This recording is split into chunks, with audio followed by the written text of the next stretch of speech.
Hello, and welcome to the Monique Woolley Foundation Circle of Healing. My name is Danielle McKnight, and I'm a senior ambassador with the foundation. I would like to go around the table and introduce everybody. We have Misty Smith, Daryl Dupree, Jennifer Messina, Amor DeLuce, our CEO, Dr. Christine Manukian, Gloria Jimenez, Humberto Mesa, and Cheryl J. Kagan. And today we are going to have a conversation around the importance of being able to talk about things like depression and suicide, which is what our foundation is about. We want to be able to amplify the voices of survivors and also the family members and friends of survivors, as well as people who might not still be with us today.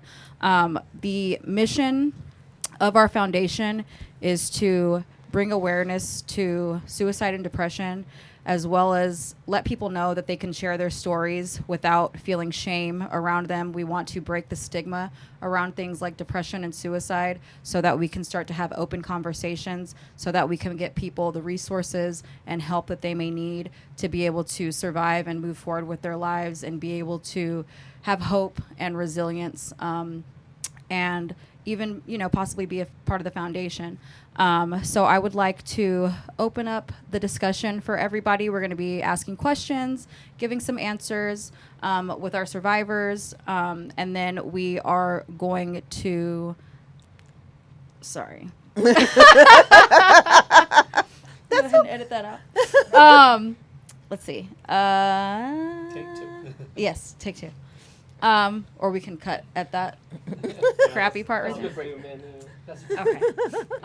So The 30 the 30 minutes because so you want me to go and have everybody introduce well, no, you could me? introduce me. Introduce you first? Yeah, and then give it to Misty. Okay.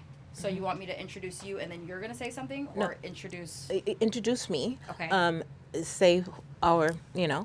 and then pass it on to Misty. So when Okay. it gets to me, I'll say thank you, Danielle, for Okay.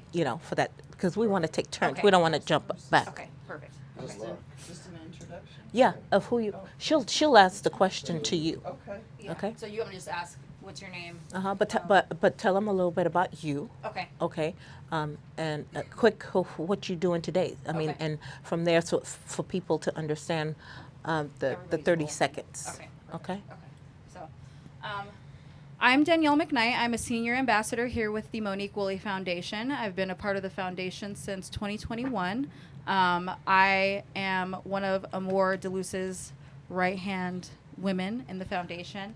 I'm also a survivor myself. I met Amor actually a few months after my own suicide attempt, after I had come out of rehab for alcohol use disorder. And it was just kismet the way that we met, and she asked me to be a part of the foundation as well as help with the artwork for the foundation as well. I'm very happy to be a part of the foundation and bring light to suicide and depression awareness so that I can be a light for people, as well as share my own story in hopes that it will help other people see that there is a light at the end of the tunnel. And I would like to introduce Amor DeLuce, who is our CEO of the Monique Woolley Foundation. She is an amazing, amazing woman. She's the heartbeat of this foundation. The foundation is named after her daughter, Monique, who unfortunately took her life.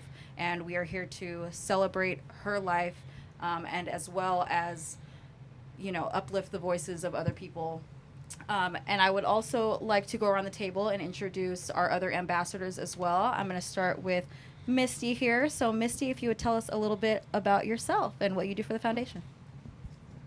I've met Amor in massage school. I was completing my certification because I had started out in 1993 and we finished school together. It was one of the things that I do to help get through my own depression, and I've come to the Monique Woolley Foundation to do my part and speak about depression, suicide, all kinds of mental illness. I come from a long line of mental illness, and with each generation, we get better and better, and the more we talk about it, the more we find answers, the more we feel like we can do something about it. But helping others has always been my number one biggest priority. And I'm grateful to be an ambassador for the Monique Woolley Foundation. And I'll let Daryl take the mic now. Oh boy. Well, thank you. I'm Daryl Dupre. I'm actually the vice president of the organization. It's an honor to be here. It's an honor to have everyone here attending and being able to speak. For me, mine was been in the organization for about 2 years, a little over 2 years, and mine was a journey. So it's still a journey, still a healing process for me. I had a loss, and it continues. But as I said, we all get through it. And I've been down my roads of depression and almost attempted suicide, but I made it through it, and so here I am today, being able to tell my story. So next, Miss Jennifer Messina. Hello, everyone. I'm Jennifer C. Messina. I'm a singer entrepreneur, and when I found this organization, I was really passionate about it because my music had always been about mental health, helping people get the help that they need through my own stories that I share through my art. So to be a part of this organization and be able to be an ambassador for the LGBTQ plus community and the United States military veterans is just an honor because it is such an important topic that we need to be blunt and open about. Wow, what can I say? Thank you so very much, Danielle, for that wonderful introduction. I speak very highly of each and every single one of my ambassadors. I say mine because I take it very, very personal. I feel like we're a family, we're a niche, we stick together, we're very strong, we're resilient, we're confident in all that we do, and everyone is just thriving and doing wonderful things. I'm excited about the turnout of what this day will bring, and so at this time I won't even take much time. I will give the mic to Dr. Christine. Thank you, my love. Hello, everyone. My name is Dr. Christine Monique. I like to say that I went from being a legal drug dealer to healer. I'm trained in healthcare over 25 years as a clinical pharmacist, but when you have an inner calling to do something else outside of your career that maybe you didn't have a lot of choice to make, comes from a family pressure and all these things, I just knew that holistic healing is my calling. And in 2020, during the midst of pandemic, I quit my job from Cedars-Sinai to pursue my passion, which is holistic healing and wellness, especially mental health. Come from a family of folks who have suffered with mental health, but coming with a family that doesn't speak about it. So following my passion, my purpose in life is to, again, bring this awareness. And I'm a guest. Thank you for having me here today. And my company is actually, after I quit my job, I started my company, Story Wellness and Story Institute. And Story stands for, again, everyone deserves a second chance to rewrite their story, become the best version of themselves, and being unapologetic of the pursuit of their happiness and vitality. So my zone of genius is to bring in wellness without pharmaceuticals to help everyone heal and thrive by hosting events, retreats, and also my school, I do certify clinicians and non-clinicians to become board certified wellness coaches. So we can, again, spread this healing in more beautiful ways. So again, thank you for having me here today, and I cannot wait to experience this circle of healing with all of you today. Yes, awesome. Wow. Oh, thank you. My name is Humberto Meza. I'm an actor and also philanthropist. And meeting Amor, I think it was back in August at another event. I had the grand opportunity to experience that. And when she reached out to me after meeting her and Daryl, I just felt so connected spiritually, and emotionally. And I felt like there was something special with this organization. So when she reached out to me and wanted me to be a part of this, I was 100% there. That's what I wanted to do, because I feel like sharing my story through depression growing up as a teenager, and also growing up with polio, was really difficult for me. It kind of put me in a lot of different life. I didn't feel like I was worthy enough or wanted. And because of all that, it put me in a down spiral.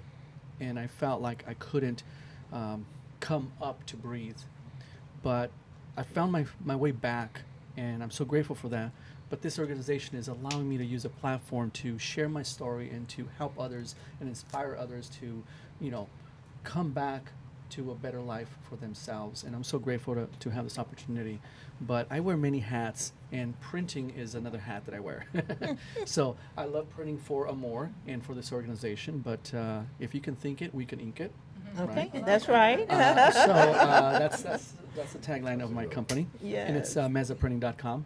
But being a part of this organization is just so special, and I'm so grateful to be here and blessed. So thank you, and I'll pass it down to Cheryl now.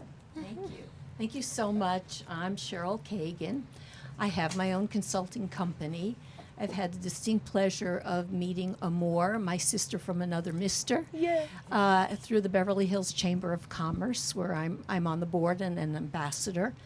I'm also involved through philanthropy with the Rotary, Salvation Army, and the JNF Women's Alliance. My life and my vision and my essence is philanthropy.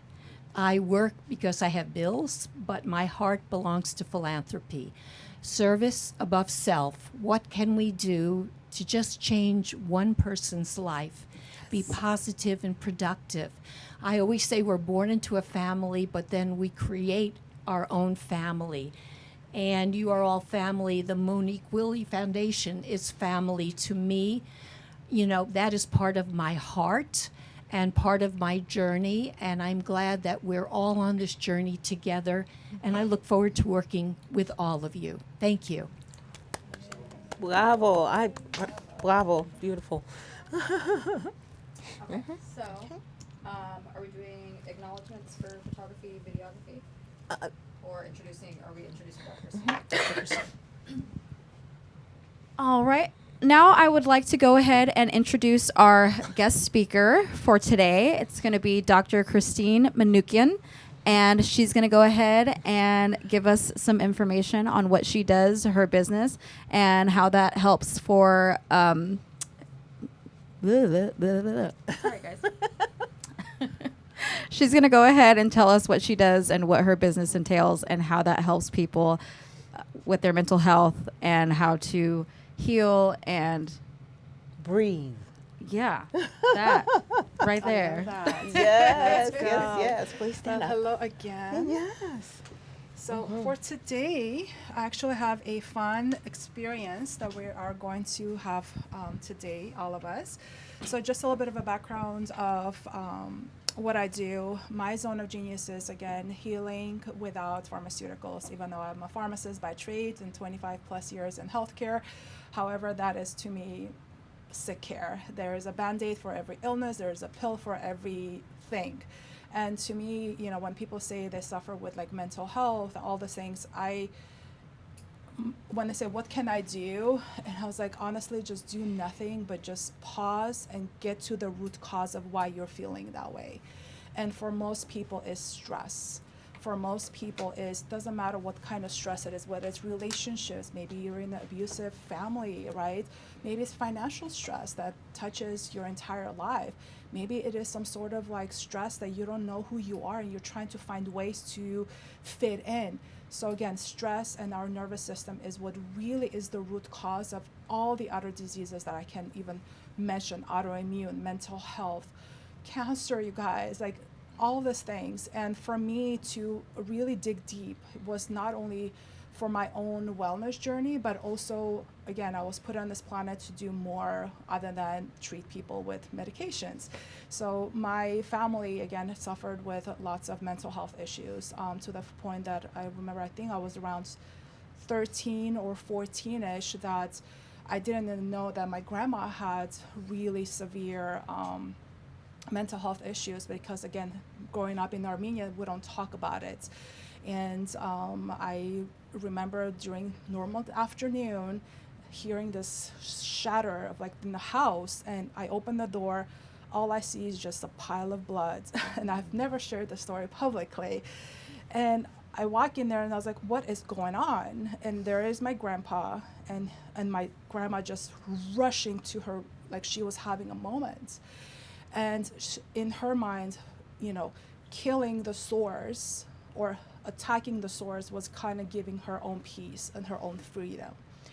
And I didn't realize she was having this bipolar manic episodes. And she, heard my grandpa, which, he survived for a couple of years. But again, this continued and just really opened my eyes. I was like, oh my God, I've been living in this, this is not the reality that I was living. I was just, again, protected, right? But now being as a parent is like, I'm so open about talking about it because it doesn't have to be about stigma. And, that trauma passed down obviously to my dad, who was a surgeon back home and couldn't express how he feels. Of course, we can't really publicly talk about that he was under a lot of stress because what's going on in the family. And then moving to America in 1996, again, him not being able to practice medicine in a foreign country, the stress was getting worse and worse, and to the point that he suffered from bipolar, schizophrenia. Ended up, my family fell apart after a year of being in America, the country of freedom that we came here for, to the point that my dad ended up on the streets because, again, he would not take care of himself and we couldn't force it. Again, living in that abusive household as a teenager. So again, living through that trauma throughout my years, it was just like in the back of my head. It wasn't something like I needed to do something about it because I was still kind of confused of what this is all about, right? I'm still processing things. I'm 16 years old. I just came to America. I'm like figuring things. I'm trying to fit in, trying to be one of those cool kids, right? I don't speak the language. It's all new to me. But again, years after years after years, and me getting into this health and wellness space and then going through my own, journey as well too, realize like there was so much that we don't talk about, but we can prevent. There's so much that we don't have the guts to be open and vulnerable and transparent because we think we're going to get judged. And took me over 25 years to find healing within myself so I can restart my relationship with my dad.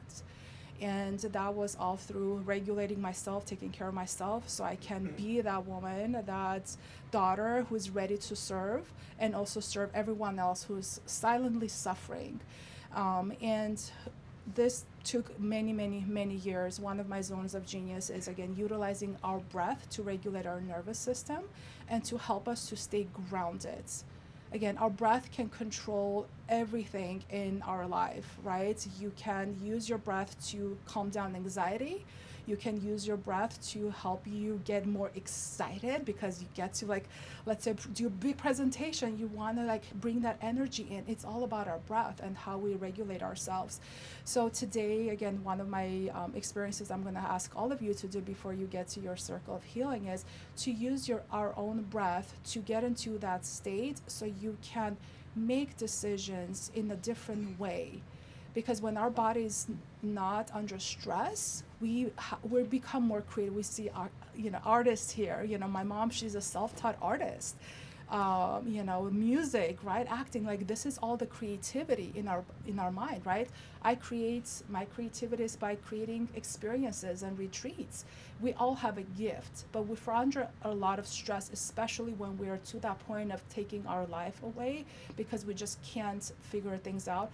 Our brain shuts down all this parts that is for our creativity, for our compassion, for our abundance. Okay, so again, before anything, we need to really dive in deeper into allow our body to feel and rest. So then when we're trying to make decisions, you're actually using other parts of your brain, which is your frontal cortex, to make those brighter decisions. And it feels so good and aligned with your soul. So today we're gonna take about 3 minutes. It's very quick. Amor got to experience this last month or a couple of weeks ago as I was speaking at the Beverly Hills Chamber of Commerce, which I'm part of it as well too. That's how we met. And again, just help you all to get into that phase to allow you to create whatever magic is meant to happen today in this circle. Okay, so are y'all with me? Yes. Awesome. So actually I do have my Spotify playlist, which is beautiful. We can at least have that available as well too. But we're going to take 4 breaths, okay? And before I play this, I'm going to demonstrate how to do this.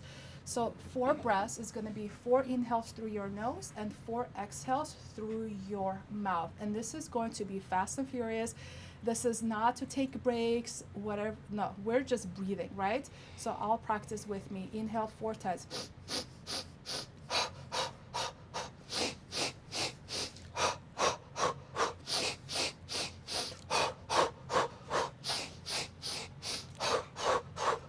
Beautiful.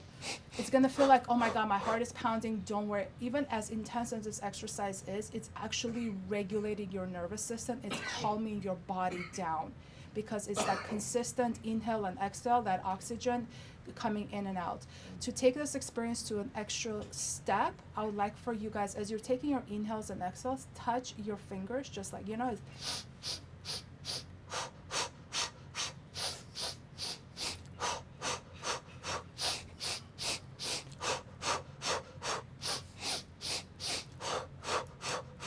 beautiful. And the reason I'm asking you to do touch, because again, we have a lot of pressure points in our body. I'm trained in EFT, which is emotional freedom technique, which is called tapping, right? It's again form of utilizing our body pressure points to help our body to relax. So that's what we're doing. Yes, your fingers are going to be feeling like tingly, which is beautiful. A lot of oxygen is circulating through your body, so you might feel actually like slightly lightheaded, which is good. We're all sitting down, right? And that's all you're going to be doing for only like less than 2 minutes. And then when the music changes, I'm going to ask you to go back to your normal breath, and I will ask you to start thinking about things that I will prompt you. So don't worry about anything. Just close your eyes and breathe and just be. Get rid of all the noise in your head and just follow what I'm asking you all to do. All right, go ahead and close your eyes. All right, let's go ahead and start with your breaths. In, out. In, out, out, out, out. Inhale, inhale, inhale, out, out, out, out. Keep it consistent. No pauses. Louder, faster, deeper. This is your chance. 1 minute. That's all we're asking. Beautiful.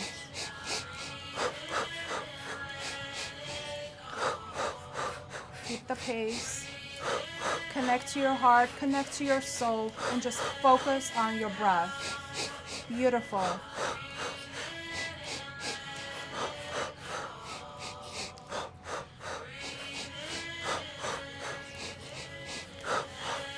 Take it deeper. Even a 1% deeper. This is your opportunity to really tap into your soul, into your breath.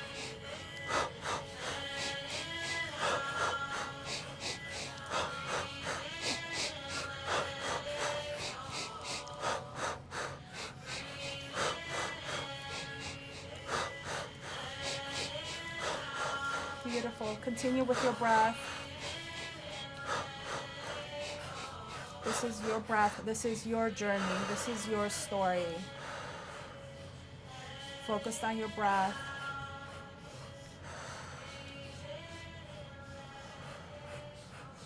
Beautiful. Go ahead and shake out your hands and go back to your normal breath. Take all the inhales and exhales through your nose.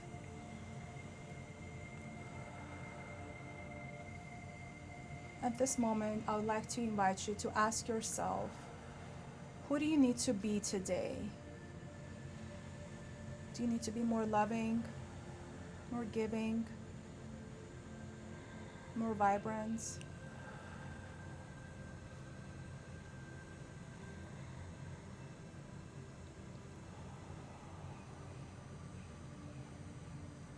What would you like to give today? Maybe it's a hug to someone new you met. Maybe it's a compliment. Maybe a phone call to someone you haven't spoken with in a while.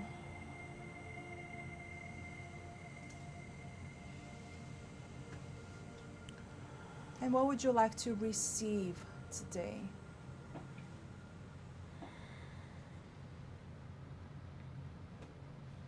As you're thinking about that, I want you to take this one step further. And deep down, ask yourself, ask your soul, who do you need to forgive today?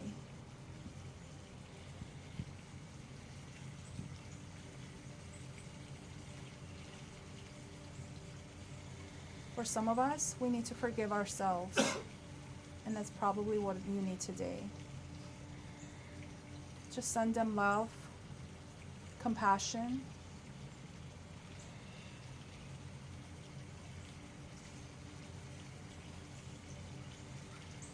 And then you may repeat these in your head or out loud, whatever feels comfortable for you.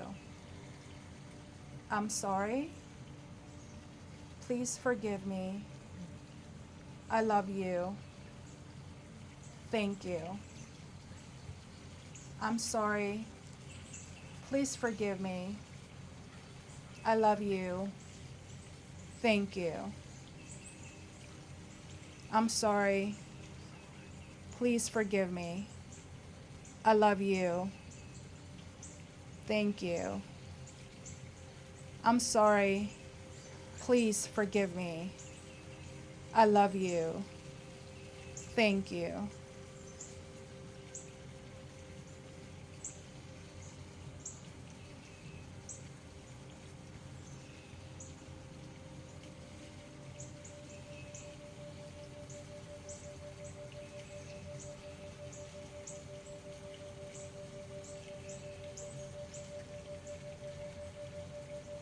Just feel that peace in your body. Forgiveness is for our own soul. Forgiveness will set you free.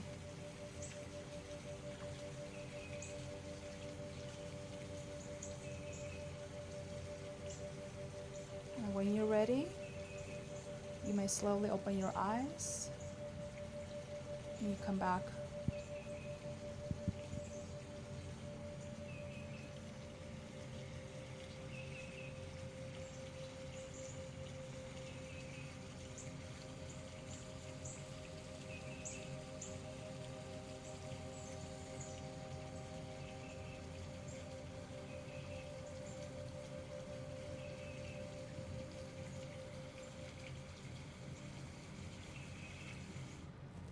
Beautiful. How do y'all feel? Just one word describe. How do you feel?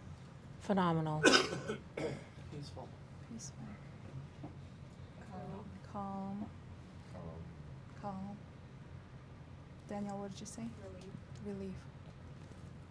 Misty, how about you? Ready for a nap? That's good. It means you're relaxed. Yeah. Beautiful. Well, thank you all for the experience. Again, this is just a little bit of a glimpse of what is possible. On our website, I think, Amor, you checked it out too. Yes, have I like a did. full-on 30 minutes forgiveness and manifestation breath work as well too. It's free for all of you to experience it. It's a different breath pattern, different style. So I go into it in detail of how to do that breath pattern, what to expect. So if you guys want to enjoy it, share it, drchristinemanookian.com, you'll see the link, pop in, and just do it. Again, forgiveness is the biggest part of my journey, my healing journey. Again, I had to forgive my dad for everything, you know, he was doing. But again, I have so much love and compassion for him now, for bringing us here, giving us this opportunity, for giving me birth, you know, like having me being alive here so I get to share my message. But it took time. It took over 25 years of the healing and the inner work. And to me, again, forgiveness is not something that we're forgetting, you know. It's more of like for our own peace. And I think some of you felt that too. And this was just a little glimpse. And that phrase that I shared, this is actually research from Hawaii. I want to say it's a tribe. It's called Hapapopano. I can never say it. But it's very well-known phrase. They actually use this phrase. Don't want to butcher the entire story, but I want to say they use this with the inmates actually, and to help them to find that, you know, relief, so they can become a better person when they leave and they go back to the world. So it's just 4 sentences. I'm sorry. Please forgive me. I love you. Thank you. And you say this over and over and over again, especially when you have that person, that image in your mind, and saying this loud with yourself. You do this for 5 minutes, you will be crying your eyes out. This is how powerful this is. Again, I'm sorry, I forgive you, I love you, thank you. Just over and over again. It helps us to stay and become a better version of ourselves, so we can be the best version for people around us. So, and spread the love and joy. So Thank you again, my love, for having me here Well, today. Yeah, you have a question. Well, I would like to just add to what you're saying, and I want to thank you so very much. And speaking to the group, this is only a sneak preview of what's to come. We will be having a retreat, and Dr. Christine is going to be giving us a full-blown, and this is all for all the ambassadors, and the ambassadors are welcome to bring a friend or a family member to come and to enjoy and experience this moment. I think just it's totally amazing, and so I appreciate you taking the time to come in to share this with us, and it just prepares us right now to do the deep in, because the questions that are going to be asked from questions from the people who are resonated to their story. And I think that we did such a beautiful thing, and I just want to give you a hug. Yes. Yes, my love. Oh, thank you. This is Definitely. beautiful. Yes. All right. Danielle? I apologize. I am going to Yes, run. I know, I understand. And that's why we got you first, and thank you so much. Thank you all so much. Yes. And yes, please, if you're on social media, I'm known as the holistic pharmacist, holistic with a W, because it's the whole body health with holistic principles. Oh, before you leave, I must. Yes. Dr. Christine has a book that I was kind enough to win. And Yes. in that book, I kid you not, you guys, you have to read it.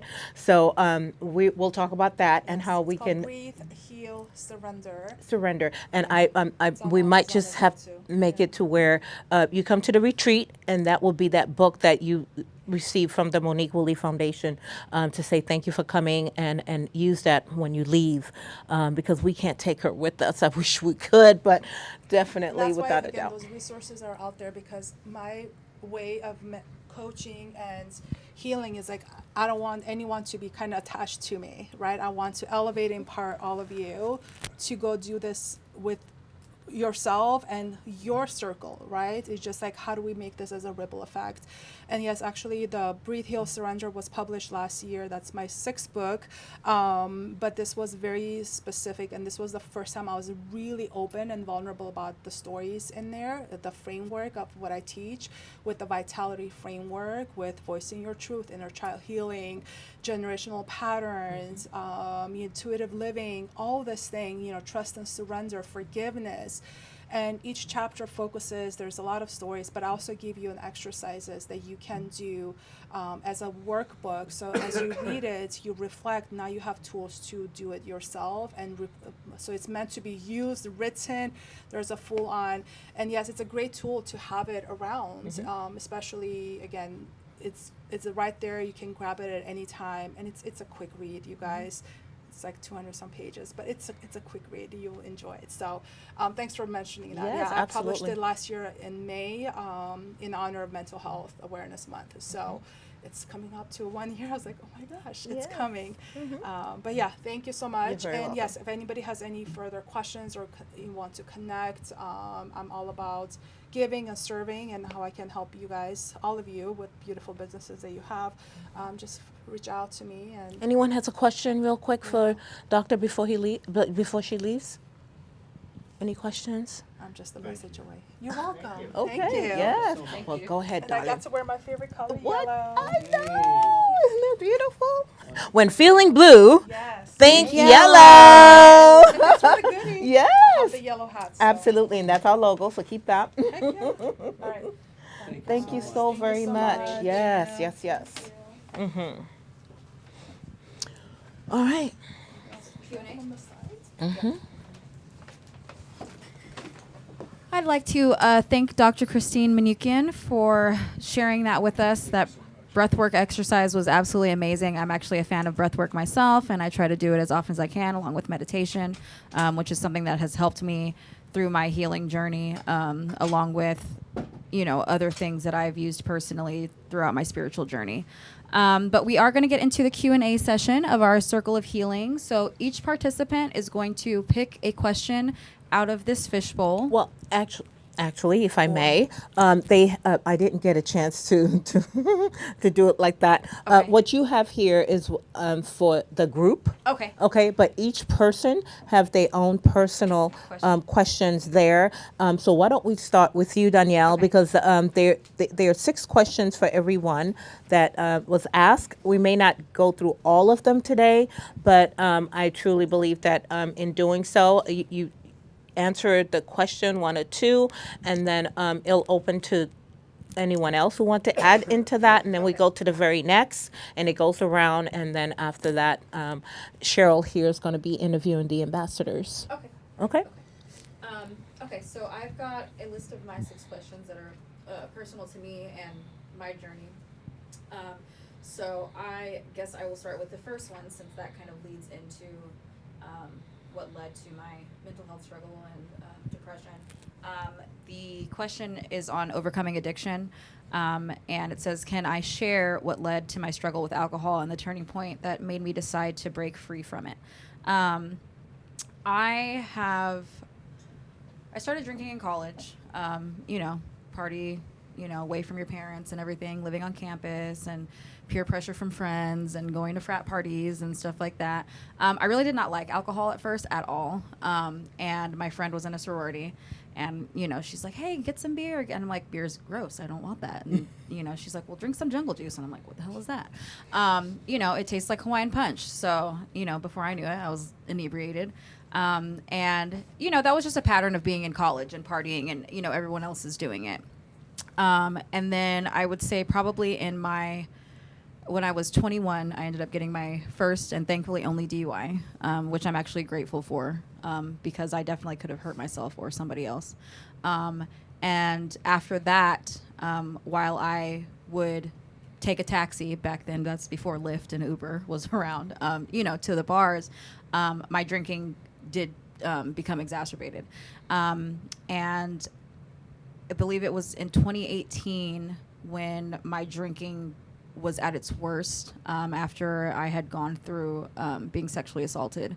And unfortunately, it wasn't the first time that I had been through that, but it was the time that completely just broke me and kind of changed who I was as a person. And I was drinking more than ever. Shortly after that, 2020, the pandemic arose, and a lot of people were abusing substances and drinking more than they ever had. Depression was really bad for a lot of people. That was the first time that most of us have ever dealt with something like that. I lived by myself, so I didn't really have the support of my family in my home to help with my drinking. We can talk on the phone and Zoom and connect that way, but that only does so much. Then you start to feel lonely, and you start to feel disconnected from society and your friends and family. So that took a toll on me as well. And here I am trying to also deal with the, upcoming anniversary of my sexual assault completely by myself. And 2020 is when I realized I had a drinking problem. Before, it was just like, well, all of my friends drink this much, so we can't all be alcoholics. Which I later realized all of us were, in fact, alcoholics. And I had tried to stop drinking multiple times. I've poured the vodka down the sink many times, and then I would go a week without drinking, and then I would celebrate going a week without drinking by drinking, which was obviously counterproductive. And then it wasn't until 2021 when I was in a emotionally and mentally, verbally abusive dating situation with somebody who was also an alcoholic for a little while. And that also further exacerbated my mental health issues, my depression. And I, in May 16th of 2021, attempted to take my life by giving myself alcohol poisoning. But when you are an alcoholic and your tolerance is that high, it doesn't quite work out the way that you plan. And it was just a lot of stress with work, as well as the sexual assault and, the abusive relationship and everything just kind of compounding on itself, that led to that attempt. Thankfully, my best friend ended up coming over to my house. I had posted like a cryptic Instagram post, and she came to get me. She took me to the hospital, and I spoke with the doctor. They did a talk screen and everything, and I didn't realize the damage that I was doing to my internal organs because you can't see that. And he let me know that, first of all, my blood alcohol level was 0.34. And he was very surprised that I was actually talking to him like I'm talking to you guys right now without slurring or anything, which was alarming because having that high of a blood alcohol level, you know, a lot of people are unconscious, you know. And my liver levels were 30 times what they should have been. And so I kind of realized the damage that I was not only doing to my mental health, but my physical health, because I was using alcohol as a coping mechanism, but it wasn't helping me cope with anything. It was just making everything worse. And then at that point was when my family realized how bad my drinking was. They didn't know that my mental health was that bad. They didn't know that I was that depressed. And they had actually given me the gift of rehab. So it was actually 3 days later that I ended up going to a rehab facility for 30 days.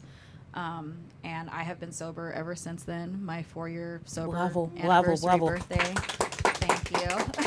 Bravo. My sober birthday for 4 years is coming up on May 19th. So it sounds weird to say when I tell people this, but I'm grateful that I attempted to take my life because that is what set everything else in motion. Like I said, that sounds very like macabre and morbid to a lot of people, but I tell everybody that the universe had to completely break me down as a person to my foundation so I could rebuild that foundation, because you cannot build something beautiful on top of a crappy foundation. So I had to attempt that. And even though I didn't succeed physically with taking my life, I think that was a spiritual death of myself and who I was at that point in time, because I'm a completely different person now. So a part of me did die that day. You know, I'm still here, but it's a different version of myself. And I realize that not everybody is that lucky to come out of that in that way. But I feel like I was definitely lucky to come out on the other side of that, and remain sober. So yeah. Question number 2. Okay. For the second question, I guess I will do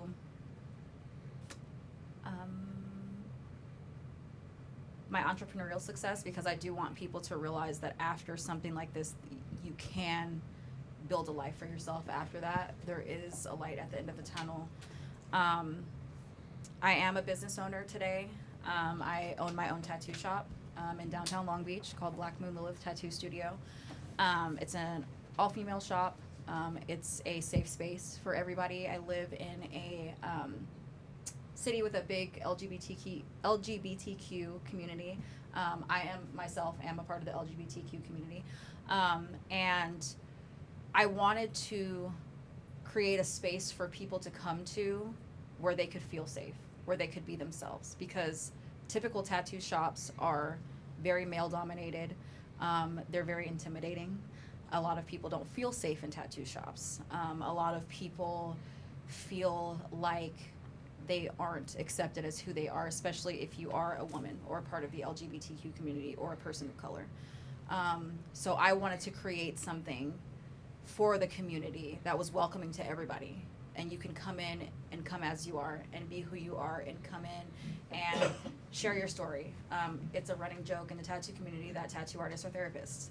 And I have a lot of people that come and share their own stories of survival with me during their tattoo sessions. And I'm very open about my story.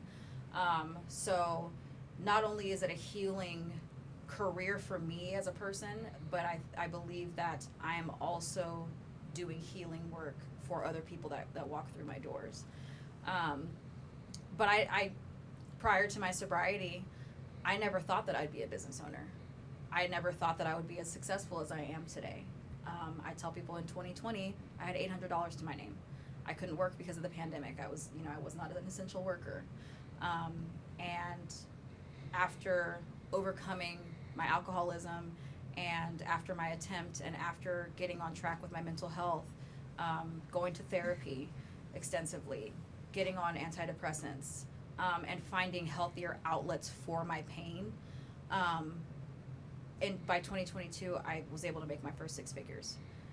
So I want everybody to know that you can thrive after something like that. Like, there is hope after that. And as long as you believe in yourself and you have a good support system around you, you can thrive and you can become a completely different person, because I did it. And this foundation has been a great help to me as well, like being able to be an ambassador, meeting Amor just a few months after I got out of rehab, and doing the artwork for the foundation, and her asking me to be a part of the foundation. You know, I was just like, wow, this is literally the universe, like, putting us in each other's paths for a reason. And you know, I'm still here, and it's 2025, and I'm so grateful and like honored to be able to help people like myself. And I think that one thing that helps other people that are going through these same struggles is being able to talk to people who've been there. Because it's one thing to talk to people like your friends and your family who have no idea what it's like to go through these things, and have them give their support and tell you, well, it's going to be okay, and you know, maybe you should just do this, or maybe you should just do that. But if you've never been there, if you've never been in that type of darkness, you don't know what it's like. And it's not as easy as saying, oh, can't you just be happy? Can't you just get over it? Tomorrow's a new day. It's not that easy.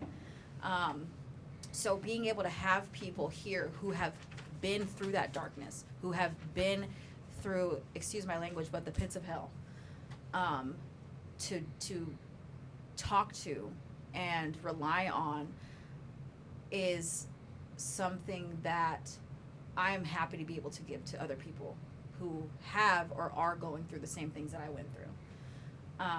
So once again, I'm just very grateful to be a part of this foundation. I am grateful to be here with all of you guys, and I love what we're doing. I love what this foundation's about. I love what our mission is, and I think that we're really going to be able to make a difference in people's lives. Amen. So, Level.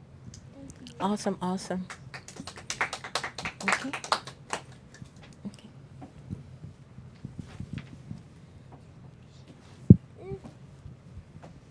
We can do one going around. I have a question here on my list that someone wants me to share. It's facing mental health struggles. I can share my journey with mental health, because Lord knows I've lived in a roller coaster most of my life. I am 33 years clean from methamphetamines. I'm grateful that I found massage therapy, because it gave me an outlet, a goal, something to do, and it's also educated me very much so on mental and physical health. It made me feel better about myself, proud of myself. I also, well, like Danielle, I found myself sitting in jail overnight, well, about 5 hours, and decided that it did not belong there. So I ended up in drug diversion and counseling, and I've had counseling over the years for physical abuse and whatnot, but it brought everything to a head. I'm still a work in progress. It's kind of like woven into my life, all of the things that have happened in my life, and the older I get, the more I find out how much mental illness has been passed down from generation to generation that's unnecessary, because it's not really, it's been nurtured. It's not nature. It's been nurtured through abuse. It's been nurtured through, I've done studies all the way back to my great grandfather who committed suicide. Nobody talked about it. I had to do I had to do the homework to find out that he did commit suicide, and then I dug deeper. Why? People don't want to ask why. They'll just say, oh, that's terrible. Let's change the subject. But suicide, mental health is everybody, everywhere is impacted by it. And I was considered the voice of the family, or the mouth of the family, because I had to sit in a courtroom and prosecute my own uncle who was mentally ill with pedophilia. And mine is the first generation to actually speak up, put foot down, and do something about it. And through meeting Amor and her situation, I had already, learned a little bit about suicide and how it affected my family, and people didn't want to speak on it. But I will always speak on it because my heart, when I first met Amor, was just like, as close as I am to my daughter, it would be very hard for me to not go over that edge. She shared her story. We've been working together ever since. That's 2019? Yeah, 2019 we graduated. And I've been working with her and being a part of the Monique Woolley Foundation, and I'm proud to be a part of it and hear everybody's stories and share mine as best I can. I'm not really good at public speaking, but I'm learning. And then there was another question on about my mother. My mother passed away 15 years ago. And that was probably one of the most devastating deaths that I've ever had to endure, because she had mental illness, which led to physical ailments, which led to a condition called frontal temporal dementia. I watched her decline over about 10 years that I knew of, but her last 2, she was bedbound. I changed her diapers and made her baby food, and that really took me way over the top. But the one thing I kept holding on to were my children, 2 children, my 1 granddaughter, and of course getting counseling, and of course just working in massage therapy, meeting other people who had lost their mothers or family member the same way. You just keep reaching out and you keep doing whatever you can to get better. And that's what being part of this organization has meant to me. Good for you. All right, bravo. Thank you. All right, next I'm going to go ahead and introduce Gloria Jimenez so she can tell us who she is and what she does for our foundation. First of all, hello everybody. How are you? Good to see you again. And of course, thank you, Amor, for always being so kind and warm and having me. I'm so proud to be an ambassador of this foundation. I support mental health all the way. So yes, my name is Gloria Jimenez, and I am a TV host. I'm a journalist. And well, I've been living in LA for the past 10 years, but I've been in United States since 2005. So it has been a long journey. And a reason why I support mental health, because I think it's very important, is because my own experience. I lost my husband to suicide, and it changed my entire life. So my life changed literally 360. And that was back in 2012 in Denver, in Colorado. So that's one of the reasons that, well, I always supported mental health through what I do. I am also a fitness instructor, so I believe in wellness, mental health. But losing him that way made me, even realize more that definitely we need mental health in our lives. Some people is depressed. Some people, doesn't think that they can be helped, but that's not true. There's always a light at the end of a dark tunnel. And I believe that I've been through depression because of what happened to me, but I keep going on. And that's the reason why I'm here. And I met Amor last year, I think it was. It's going to be almost our anniversary, 1 year anniversary. And I'm so glad, I'm so happy to be an ambassador and, to keep fighting for mental health and to help others and inspire others as well. Awesome. Well, thank you so much, Gloria. And at this time, we'll just pass this mic to Mr. Daryl Dupre, so you can answer your 2 questions. Okay. Are you ready for me? All right. The very first one, actually. coping with a loss. Daryl, losing a life partner is an incredible heartbreak. Can you share what is the grieving process that has been like for you and how you managed to navigate through it? I'm still navigating through it. I'm definitely still navigating through the process. Pause.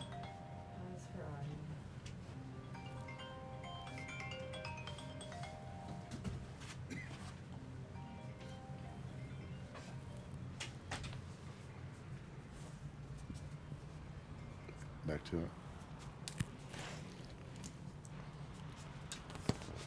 Thank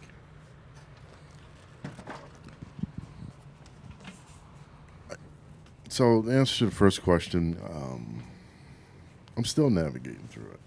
It's been a little over 3, maybe 3.5 years. I still drive and I fly a lot, and I still have my moments of grief where I cry. You know, so 35 years of a relationship with someone, and one day they wake up and they're gone. That's, you can't imagine the feeling of that loss. And so, and especially when you truly love someone for that long period of time and cherish them, then you just don't believe that they're gone. You know, you're like, no, she was always strong. No, this is not happening. But I had to come to reality that she was. So that night when she passed away, and I watched her pass away, and I kissed her on the lips and told her goodbye. Okay, and she went off into the other world, and she knew it. She warned me, but I wasn't listening. I was in denial. But that day came where I had no choice but not to.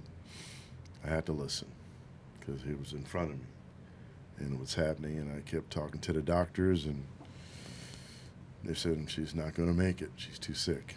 And I'm like, you got to do something. Take a liver. I don't care. Even if we can't operate on her, because it's not going to. She's still going to pass. So, being pissed off at the doctors, not believing what they were saying, nor they thinking they didn't want to help, but I had to realize that there's nothing they could have done. So, went home that night, cried lay down in her bed, still not believing, thinking she was gonna come out of the bathroom or knock on the door, and then I just cried myself to sleep and drank myself to sleep. Woke up the next day.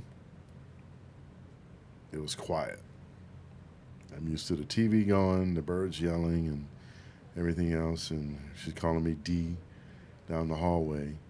And so, you know, that was no longer there. That was quiet. And that was hard for me, the quiet. Because now my lifelong partner's gone, and I am by myself, and I need to figure out how to do this. Even though I was always the breadwinner in the household, but I didn't pay the bills. So I had to figure all that out. You know, and I just wanted to crawl in my shell and go away. You know, take that motor home and just go drive off into oblivion. But I knew I couldn't do that because I had family. But God already knew. So, to navigate through it, I flew out one day and I went off to Portland, Oregon, stayed at my little favorite hotel, and I wrote Big Heart, Gail and Daryl, and I was going to take my life. But before I can do that, I got a phone call. Because it was strange. I just wanted to be where she was. I didn't want to be here, right? Make sure she was okay. I mean, I was always used to being the protector, and I no longer had that role anymore. So that was difficult for me as well. So I managed. Before I can do anything, my brother called and asked me what I was doing. And I'm nothing. He said, no, something's wrong. So basically, they kind of talked me off the lift. I would say to Cliff, not necessarily Cliff, came home, and as time went by, I was able to come to the realization this was it. But I also understood God always put someone else in your life as well. We're all on a journey. So I learned that my journey wasn't finished, and he had another journey for me as well. So he put someone else in my life that actually kept me and helped me to stay here. And I'm very grateful for that. Very grateful for that. Yep. So I'm here. Still here. Still here. I'm very thankful for the young lady he put in my life that kept me here.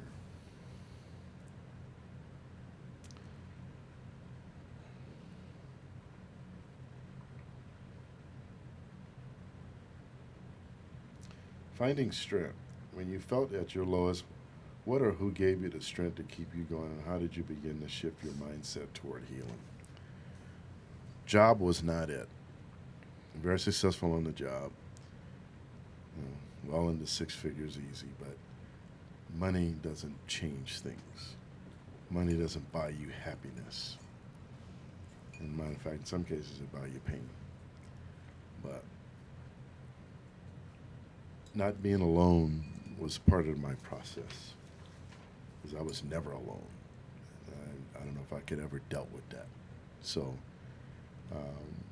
by having a new partner in my life, I was able to find healing and for me to move forward, and that's how I find my strength. And funny enough, it may sound strange, but every now and then I like to escape to my little fantasy world, and that's called Star Trek. Watching Star Trek and eating ice cream and whatever little cake that I want, and just indulge myself for about an hour or two. And thank God my partner is, helps me go through that. But she also understands her level of pain, and that's how we, connected, because of the level of pain that she had and my level of pain of death that was close to me as well, both. So an understanding there. So it's always good to have and I don't know if I could have dealt with anyone else that didn't understand that. So, and that's where and then I understood why God kept me here. So, that's my two questions. Thank you.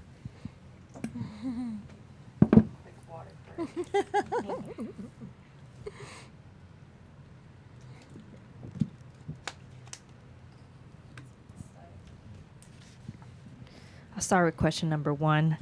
Thank you for your service. First, Jennifer, we want to sincerely thank you for your service to our country.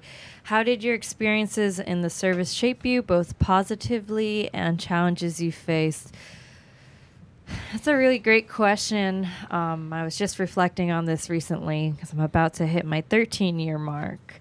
Little 17-year-old me who joined the military was never going to think that I would be at the 13-year mark. So for an assortment of reasons, I didn't grow up thinking I could ever work out or go to war or wear a uniform. But the funny thing in life is the universe has a way to put you in a situation that makes you have to prove yourself. And then you come out on top. Not every single time. I mean, you will fall at least 7, but you have to get up 8, right? But you will come out on top in ways that you do not believe. And that, I think, is the biggest lesson a lot of people in the military learn, because no one knows what it's like unless you're in and you've been through the experiences.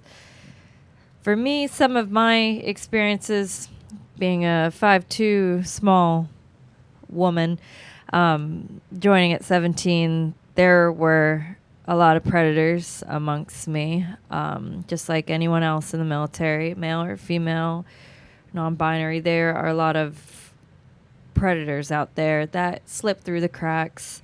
Definitely, I've been through so much sexual harassment. I've been through sexual assault. The military's SHARP, or Sexual Harassment Assault Response Program, has thankfully improved over the years. And same thing with the Suicide Awareness Program. It's definitely improved a lot over the years. Instead of being reactive, we are proactive. We are busy teaching the service members how to approach these situations, ask the big questions. We're building a military where we're more focused on say what is wrong. Don't hold it in. It's not about being strong all the time. There's a time and place to be strong and, push off your shoulder and go. But there's also a time and place to sit at the table, cry, breathe, and lose your mind. And I think if we don't allow ourselves to breathe and kind of just lose it for a moment, then we're never going to really harvest that strength we need for our mission. So I had to learn a lot of that in my deployment. Everyone has their stories, and very stressful time away from home. You have no control of what's going on back at home. You barely have control of what's going on in front of you, especially if you go out the wire. And I think there's some of those experiences, near-death experiences, only a person who wears the uniform and has been out there would truly understand. And that's one of the great things about the Monique Woolley Foundation and the work that Amor and the ambassadors are doing is they do have specific programming and events that are very veteran, first responder driven, because it's it's one thing to go out there and see someone point a gun in your face, or you're in the midst of terrorists, or you're driving down the road and an explosive goes off. It is a very personal feeling. So I wanted to thank you a lot for representing the military doing that. I'll tie it into my next question, which is about being an artist and how music has played a role in my recovery. Throughout my career and my life, I've always enjoyed singing. I always enjoyed being on a stage and making people cry or making people happy or giving them something to feel. It's almost like my version of being a therapist is performing.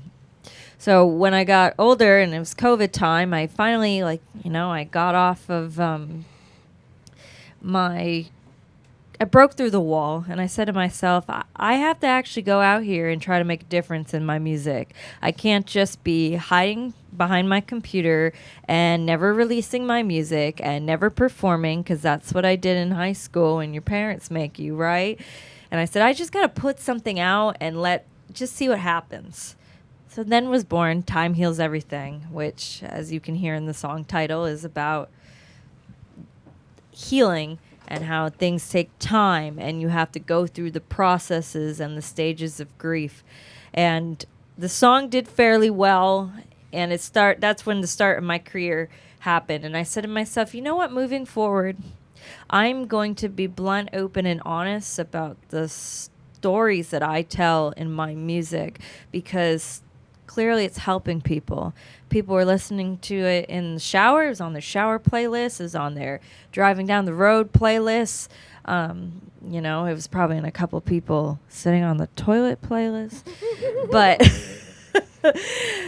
I learned that was my calling, and some people listen to my songs and they just cry, and that helps them get through their next stage of grief. And if I can do that little thing to save someone's life with my music, of course I'm going to do it. Of course I'm going to do it. And in my music, I've talked a lot about my depression, my anxiety. I've talked about my PTSD. I've talked about my addiction to self-harm. I don't know a lot of people out in this world who admit that they, were addicted to hitting their head, which still affects me a lot today in my thinking process, or cutting themselves. Like every time it's cold, my scars are out there. Everyone can see and know my business of what I've been through, which is fine. They're my battle wounds. But I think people need to be more out and open and describe, like, if you have these problems, like, let's talk. Let's make something better out of the situation. And proud to be that advocate. People look at me a little weird when I tell them I hit my head, and when I don't say, I stutter and I don't say sentences properly, or I'm lost of balance. But again, time heals everything, and with time, a lot of my injuries start to heal and get better. So thank you for letting me share today. Well, thank you, Jennifer. I'm so excited about what you're doing as with your ambassadorship, having the workshop that is coming along. Tell us a little bit about that real quick before I go on to Gloria. Yeah, absolutely. So, of course, we are here to represent everybody and everyone's stories. But like I was saying in my interview, that there's a certain type of pain that veterans and service members share together. It's not any worse or better than anyone else's pain, but it's more specific. So we're going to be having a workshop really soon. And the same thing for the LGBTQ community, which I'm proudly a part of. There are just some situations and stories that we relate to the most because we've all been through it. And people coming together and hearing from each other makes people feel like they're not alone. Amen. Well, great. Bravo. And what I have to say about all what I've heard thus far, I tell people I speak 6 different languages, but I don't speak suicide. And it's for that reason that we have created a platform for suicide survivors to share their stories. And I'm truly am so proud to hear each and every single one individual. We are under the umbrella of suicide, but everyone's unique and everyone's story is unique and is touching so many people. I'm so grateful for you guys. I know that I wouldn't have this company if it wasn't for Monique and what she's done, but I realize it's not even about her anymore. It's in memory of her. But look at the lives that we're saving. Look at the lives that we're moving and shaking. And we just started, and I'm so excited. And I just want to say thank you. And Gloria, if you would be so kind to share with us your questions are here. You can pick any 2 of them, and then answer for us.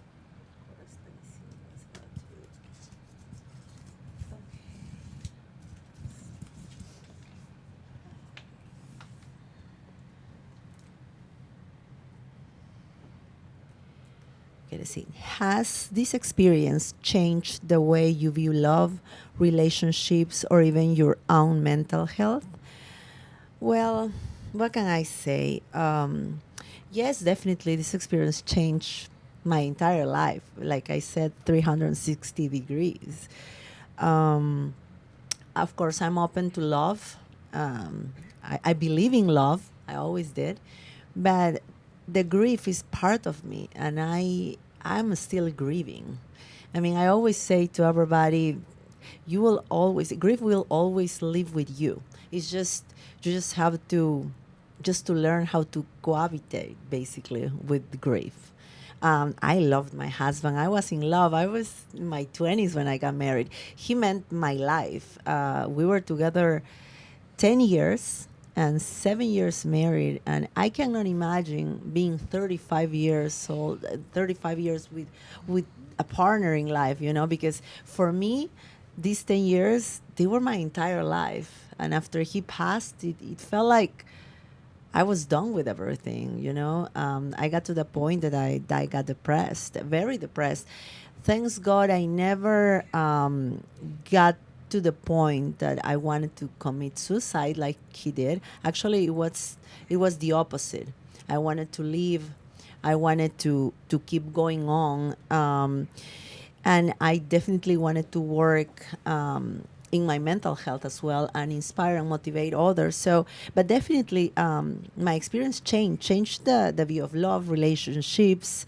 It made me understand. And you know what? It's also feeling a little guilt too, because the first thing that you think is like, you think about it as like, what could I do? I mean, what did I do?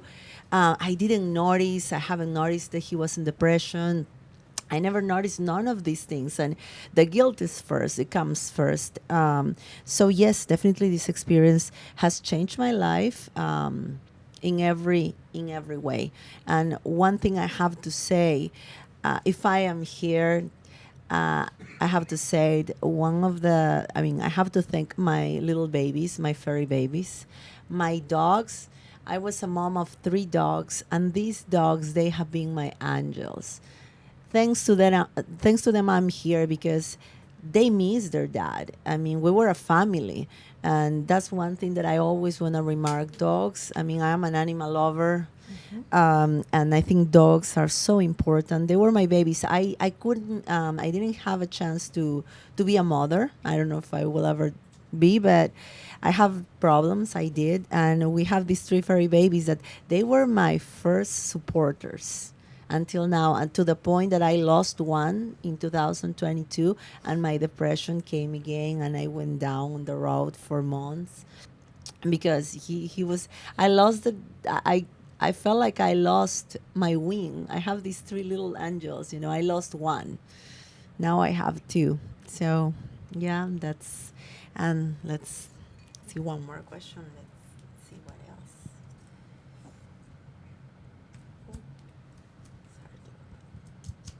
It took time for me to do those. Maybe I'm going to continue to do it like this. Have you faced any blame or judgment from others regarding your spouse's suicide, and how have you coped with that? Yes, definitely. Oh my God, yes. Judgments, blame, starting with his family. The first person who was to blame when he passed was me. I was the bad woman. I was terrible, and I never understood that because I had so much love to give, and I was so good to his mother, especially with his mother. But it comes from people that they're not good people, actually. They're not happy with their lives. I'm sorry, I have to say it, but oh my God, my mother-in-law, she was so selfish. She didn't even care about her son. It's interesting how people change right after somebody passes. She was like trying to cover up. Like, she was like, "Oh, he died of the sickness he had." No, it didn't. He had transfer myelitis. It was not cancer, so it was not something that it will kill him. It was an episode. It's like MS. The problem with him was that he got addicted to the narcotics because he was in pain, and I totally understand being in pain because he has this nerve pain in his left leg. He was paralyzed for months, and together we made him work. He got recovered. The problem was his left leg, and like I always say, he used to tell me that nerve pain is like somebody's pinching you like needles every single second of the day. And that's what it drove him to keep having more and more painkillers. And after that, he ended with depression, and on top of that, they gave him antidepressants. So, and I've been dealing, and this is not my first time, because they gave him, it's very interesting, I mean, how life is, right? Everybody has a story, but they gave him the same antidepressant they gave my grandmother, because my grandmother had depression for life, and she also tried to kill herself. And it was the same name, the same antidepressant, and when I saw it, but I couldn't do anything. I mean, he was stronger than me not even as a wife, as a woman. I told him, please don't take antidepressants because I know what it is. I've been dealing with this since I'm little. So, but he didn't listen. He was to the point that he was in a lot of pain, and he was a perfectionist person. He wanted to be good, I guess. And yeah, definitely. And I had a lot of blame, like I said, from his family. Judgment, yeah, everybody judged you. I mean, I was a young widow, not knowing to do anything. He was my supporter. He was my rock. He was everything. Thanks to him, I came to this country. He brought me here, and all of a sudden, from night to a day, he just left me here alone. So a lot of people judges you too, when you say, some people even laugh because they think it's a joke, especially because people don't expect to see a young widow, because they think more a mature woman or mature man, that, oh yeah, of course, after 35 or 50 years of marriage, well, but when you are in your 20s and you even say you're a widow, people think you're joking. I got a lot of, like, people laugh. I'm like, no, actually. And they're like, is that true? No, you're joking. So I got a lot of judgment, a lot of blame, and well, and like, again, like I said, I think I also blame myself because I didn't see the signs. I felt guilty because I couldn't do anything for him. But then through the process, I understood that I couldn't do anything for him because he was maybe to the point that he was ready, to do what he did.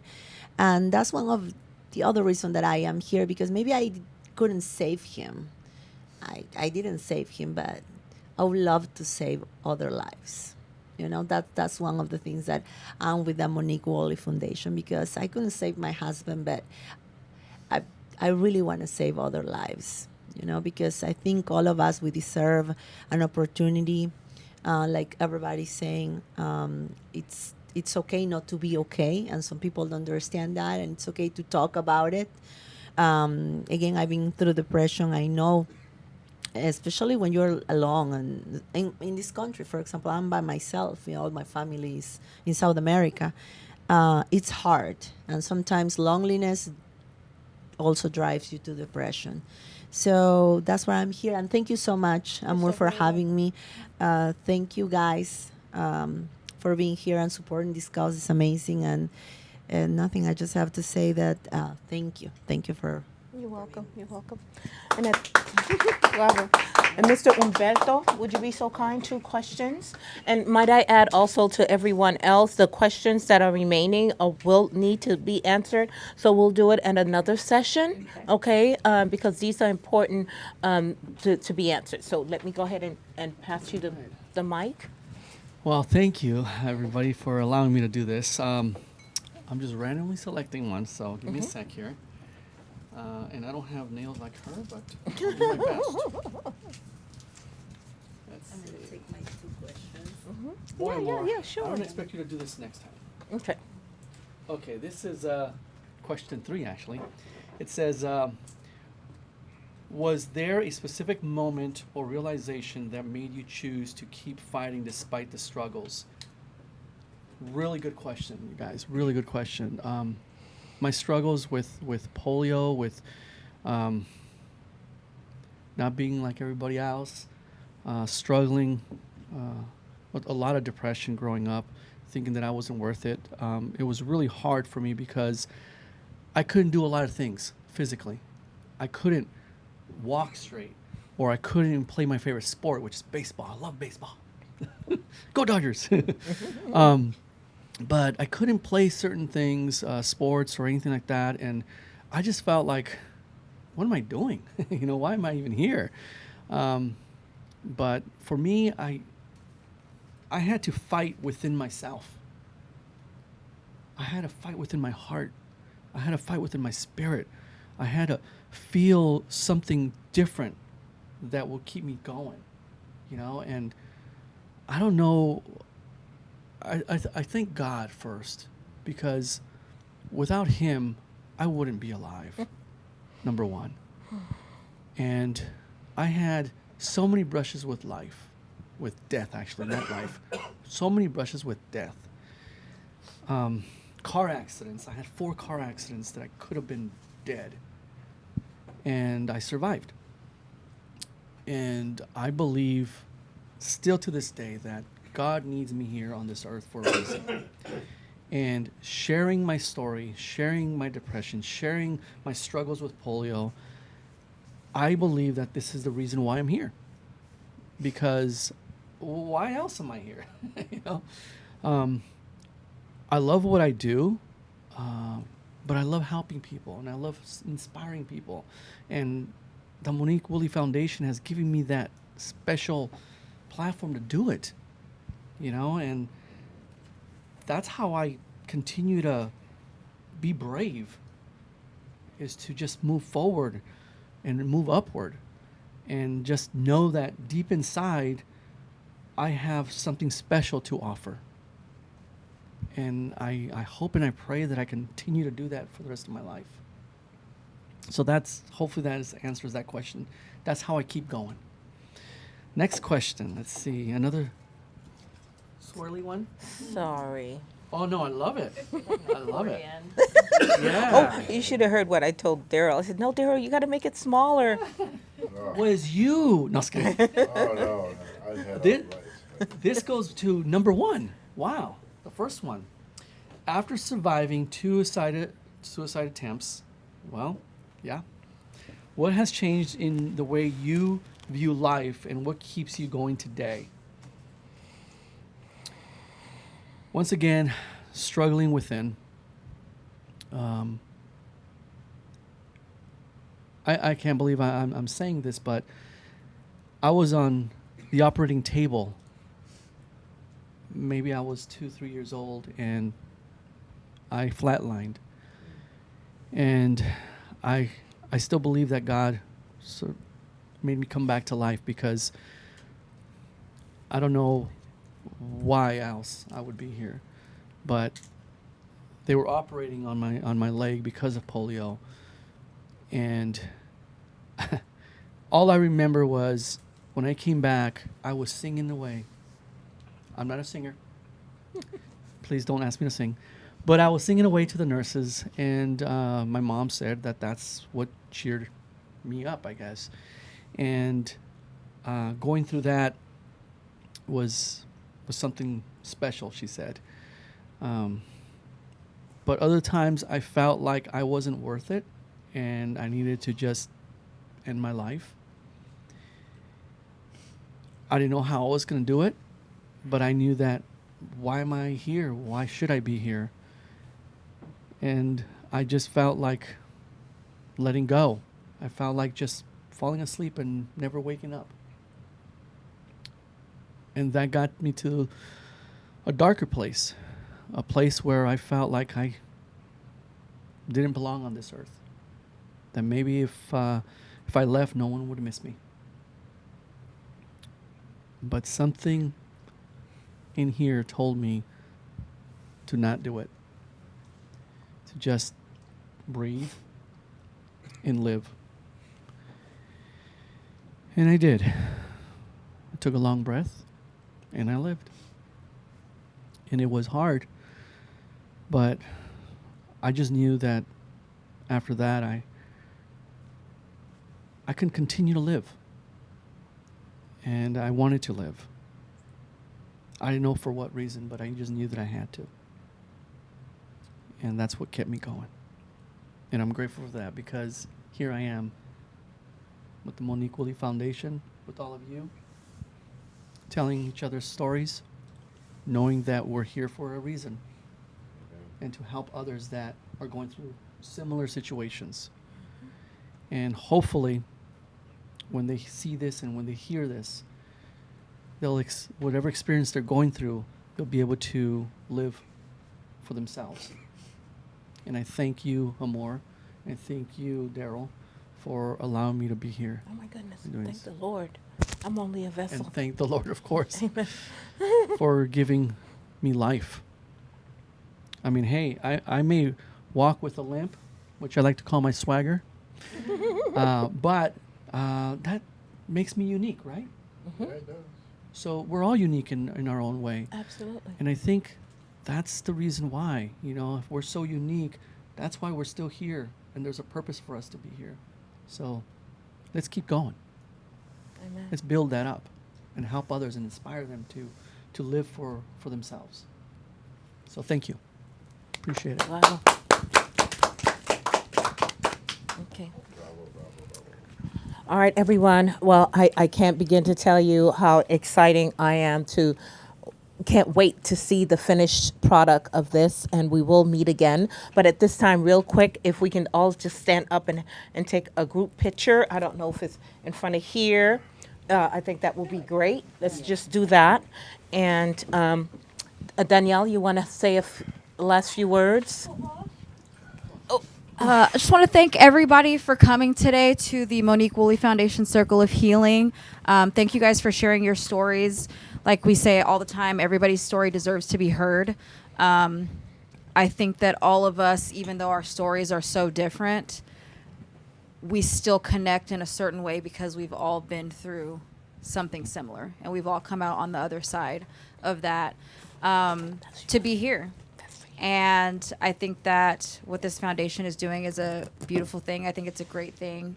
And again, I'm grateful to all of you for being here. I'm grateful to be able to share our stories with each other. I'm grateful for us to be able to share our stories with any of the viewers out there.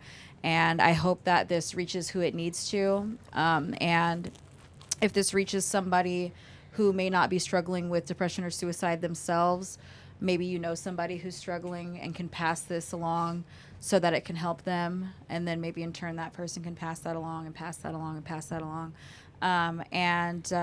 This is just one of many Circle of Healings.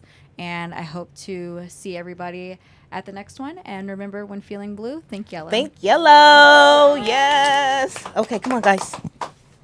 Who?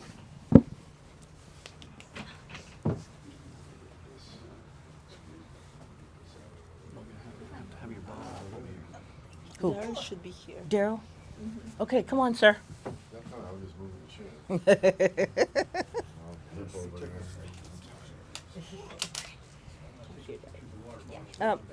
there. Can I? Is the mic on? Yeah. Okay, yeah, because I'm gonna, after we take the picture, I'll hold it behind me, but can you turn it on, please, sir? Yeah, okay, there you go, all right. I'm gonna ask a question. Okay.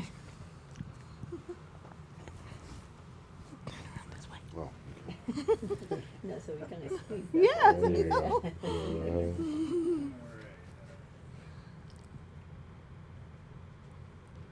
Are we looking at Bill? Yes, we are. Just back it up a little bit. I'm gonna take it with this camera and then another one. Okay. Right there, look right here. Okay, now I'm gonna do it with this one here. This is a wide angle lens. Okay. Okay, that's good. That's good. Right there. Looking right here. Okay. No. Okay. Oh, stay right here. Last word to the people. What would you want to say to them? Someone who's thinking of suicide. What do you want to tell them? Quick. There's always a reason to stay around, even if you can't find it within you. Reach out. Sleep, breathe, drink water, wake up, start a new day. Amen. There is always a light at the end of dark tunnel, so you have to keep going on and fight for your life. You are worth it. Try not to be alone. Find someone that's kindred spirit, and where you can share things together and continue, because love will always endure. Love and live. That's the best two words you can have. Love and live. My motto is always to be kind. You never know what people are going through, and treat people how you'd want to be treated. You can always be the light in a dark time for people, and you never know. You could be the reason that they stick around. So treat everybody with kindness that you come across, because it could be the difference between them staying and realizing their purpose, or feeling like they have none. So be kind. All right. Well, come on, guys. Let's bring it all in. Yes. Let's bring it all in. Get When in feeling there. blue, think yellow. Wait a minute. Wait a minute. Okay. On three. Hold it. Okay. Go ahead. On three. 1, 2, 3. When, When feeling feeling blue, think yellow. Yes. All right. Woo. All right. And this is a wrap. Yes. Go.